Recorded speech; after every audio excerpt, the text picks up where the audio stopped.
نتيجة البياض التي انتهت بها المباراة لم تترجم الصورة التي ظهر بها الفريقين رغم المحاولات المتبادلة للطرفين. محاولات أهدرت بسبب تسرع اللاعبين من جهة وبسبب تألق حارسي الفريقين من جهة أخرى. ملعب العبد بالجديدة كان شاهدا على موقعة وضعت الرجاء في مواجهة تألية مع الدفاع الحسن الجديدي.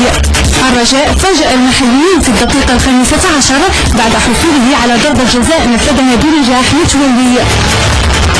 مجهودات الفريق الأخضر لتعميق الفارق أثمرت هدف ثاني بعد احتساب الحكم لضربة جزاء ثانية انبار لها الجديدي في الدقيقة 38.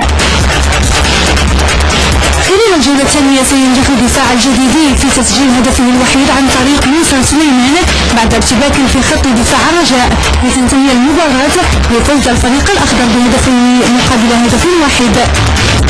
لقاء القمة بين أولمبيك خوفغا والجيش الملكي عرف أول عثرة للفريق العسكري وتمكنت عناصر الفريق الخوفغي في مضاغطة الحارس العسكري عند بداية المباراة عن طريق مصطفى حاتم لتنتهي سلسلة النتائج الإيجابية لفريقها هدف في كل مرمى هي التي جمعت بين النادي القنيطري والاتحاد الزمالي للخمسات.